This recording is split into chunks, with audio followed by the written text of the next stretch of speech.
Je sens que ce matin va être une pure soirée. Salut toi. Ah, le voyage. Ça, c'est quelque chose d'extraordinaire. Bah ouais, retour vers le futur 1, 2, 3. Ouais, on aimerait tous remonter le temps, j'imagine. En tout cas pour moi, ouais, clairement. Pouvoir visiter des temples bouddhistes authentiques, pouvoir voir de mes propres yeux des grandes batailles napoléoniennes ou, je sais pas moi, voir tout simplement un débarquement de vikings là, dans mon jardin. Bon, je suis dans les Alpes donc ça va être un peu chaud, mais tu vois ce que je veux dire? Remonter le temps, c'est un truc qui serait vraiment énorme. Rien que pour certains trucs de notre vie quotidienne, tu vois, qu'on voudrait refaire, qu'on voudrait changer, améliorer. Bon, malheureusement, ça n'existe pas. Non, non, dans cette vidéo, pas de paradoxe temporel ou je ne sais quoi, visiteur du futur, toi-même tu sais. Non, non.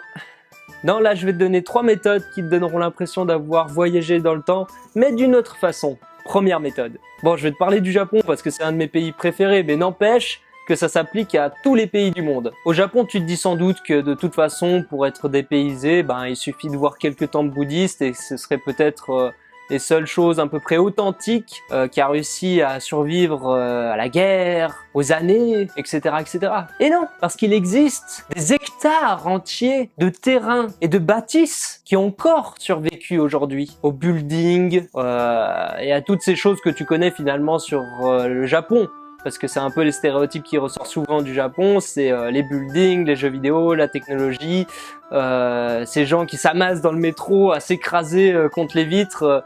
Non, non, il existe réellement un terrain de plus de 617 mètres carrés totalement protégé. Je sais pas si tu imagines, mais c'est en partant de la forêt jusqu'aux portes du palais que tu vas pouvoir admirer d'authentiques bâtisses avec ses portes en papier, ses armatures en bois et bien sûr ses multiples salles recouvertes de tatamis. Et cette magie se nomme l'ancienne Nara. Elle a été pendant longtemps la capitale du Japon. Bon, si t'es un peu plus médiéval, féodal et chevalier que Asie, y a pas de problème. Je vais te donner la deuxième méthode pour pouvoir voyager dans le temps. Dans le sud-ouest de la France, il existe un village qui s'appelle Cordes-sur-Ciel. Demandez pas pourquoi, c'est leur nom, Cordes-sur-Ciel. C'est un village magnifique avec une architecture féodale qui nous fait vraiment remonter le temps au fur et à mesure qu'on avance dans le village. C'est extraordinaire. Et c'est une ville qui accueille énormément d'artisans. Je pense à des potiers, à des bijoutiers, à des tourneurs sur bois, des métiers qui n'existent quasiment plus aujourd'hui, mais qui font partie intégrante du village. Et pendant 2 jours au mois de juillet, le village accueille le festival du Grand Fauconnier. C'est vraiment un magnifique festival qui nous fait remonter le temps avec des simulations de batailles, des défilés de chevaliers sur ces destriers. C'est vraiment extraordinaire avec des jongleurs, des cracheurs de feu. Et bien sûr, les artisans qui sont en costume pour pouvoir donner encore plus vie à ce village avec des fauconniers, évidemment, sinon le nom n'aurait pas beaucoup de sens. Vous l'avez compris, ce village est d'une grande richesse avec une multitude de choses à faire, à voir et c'est vraiment impressionnant même en dehors de la fête, en dehors du festival. Donc je vous invite grandement à faire ceci, c'est-à-dire aller au festival culturel et d'époque sur un thème que vous adorez. La troisième méthode est un tout petit peu moins connue. Est-ce que vous avez jamais rêvé de faire partie d'une bataille aussi impressionnante et réaliste que le Seigneur des Anneaux ou Braveheart par exemple? Mon précieux.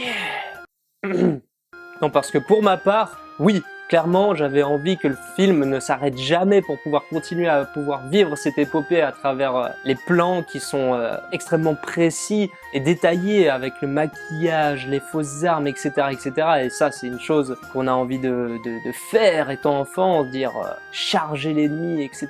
Et ça, c'est un truc qui me faisait rêver quand je voyais le Seigneur des Anneaux. Et il y a d'autres personnes qui se sont dit, bah ouais, et si on le faisait dans la vraie vie? Et si on intégrait notre propre personnage? Qu'on s'habillait en armure et qu'on allait guerroyer tout un week-end?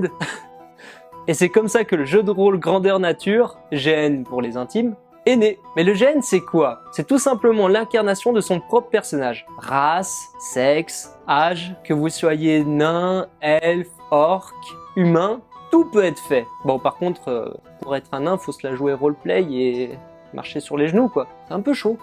Et vous allez pouvoir vivre votre propre aventure avec d'autres personnes qui incarnent leur propre personnage. Et le but, c'est ne surtout pas sortir de son personnage. Si vous êtes un orc, bah, crier, brailler, insulter. Si vous êtes une elfe, plutôt délicat, avec un vocabulaire assez distingué, assez présent. Si vous êtes un humain, ayez la personnalité que vous voulez. C'est ça la force du GN. Et tout est là pour qu'on ait vraiment l'impression de vivre une autre époque, une autre histoire dans un autre monde. Parce que quand vous êtes des dizaines et des dizaines de personnes à faire ça, intégrer votre propre personnage avec les tentes, avec le village qui est reconstitué, l'histoire, la quête à faire ensemble, tous ensemble, là ça devient prenant. Il faut pas oublier que le costume va également avec le décor. Bah ouais, armure de plaque, cotte de maille, armure de cuir, vous choisissez. Tout est authentique. On parle pas d'armure de King Jouet en plastique avec des épaulettes d'enfant. Non, non, là c'est autre chose. Bon, je vous rassure, lors des combats, ce sont pas des armes en acier, aiguisées et réelles. Non, non, c'est plutôt des armes qui ressemblent énormément à des armes réelles, en fait en mousse calmacile, avec des gravures, de la peinture, etc. pour donner un effet réaliste et avec lequel on peut taper à cœur joie sur l'ennemi sans lui faire mal, sans que notre arme se casse. Voilà, je vous ai parlé des 3 méthodes, dont la première est tout simplement de visiter des lieux authentiques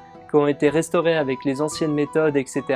La deuxième est tout simplement d'aller à des festivals qui font en sorte de pouvoir remonter le temps avec ses armures, etc. Et la troisième est tout simplement de vivre son propre personnage à travers des histoires GN. L'aventure continue!